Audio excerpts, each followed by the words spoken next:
আসসালামু আলাইকুম এভরিওয়ান, কেমন আছেন সবাই? আশা করছি ভালো আছেন। এই তো আমি আপনাদের সামনে নতুন একটি ভিডিও নিয়ে হাজির হয়েছি। সবসময় একই রাস্তা করতে ভালো লাগে না, তাই ভাবলাম আজকে ভিন্ন কিছু করি। তাই একটু দুধ গরম করে এখানে 1 চামচ চিনি দিয়ে ভালো মতো চিনিটা নেড়ে একটু লাচ্চার সময় ভিজিয়ে নিলাম। সকালে বরাবরই আমার নাস্তা করতে একটু দেরি হয়ে যায়, কারণ বাচ্চাদের দুজনকে নাস্তা করিয়ে তারপর আমার নাস্তা করতে হয়। তাই আমি ওদেরকে আগে খাইয়ে তারপর আমি খাই।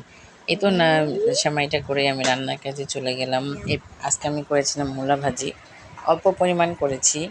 আর এই সাথে একটু ঝাল বেশি দিয়েছি, কাঁচামরিচটা একটু বেশি দিয়েছিলাম যাতে একটু ঝাল ঝাল হয়। আর করেছিলাম পাবদা মাছ দিয়ে বেগুন আলু রান্না। আমি বেগুন আর আলুটা একটু চিকন করে কেটে নিয়েছি। এভাবে কেটে নিলে পাবদা মাছ দিয়ে খেতে খুব ভালো লাগে। প্রায় সময় আমি ভুনা করে থাকি, যেহেতু আমি বেগুন আলু দিয়ে পাবদা মাছ রান্না করবো, এই কারণে মাছটা ভাজিনি, না না ভেজে রান্না করবো। যদি ভুনা করতাম তাহলে একটু ভেজে নিতাম। এভাবে কাঁচা মাছ বেগুন আলু দিয়ে খেয়ে দেখলেও খুব ভালো লাগে। আপনারা এইভাবে ট্রাই করে দেখবেন।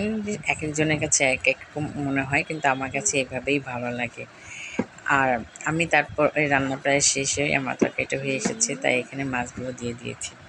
কিন্তু তারপর কেন জানি না দুপুর এগুলো দিয়ে খেতে ইচ্ছে করলো না, তাই একটা শুকনো মরিচ ভেজে পেঁয়াজ ভেজে একটু তেল সরষের তেল দিয়ে এখানে আমি একটু হাতে মরিচ আর পেঁয়াজের ভর্তা করে নিলাম। এই দিয়ে আমি আমার দুপুরে খাওয়াটা সারলাম। আশা করছি আমার আজকের রেসিপিগুলো আপনার কাছে ভালো লাগবে। ভালো থাকবেন সবাই।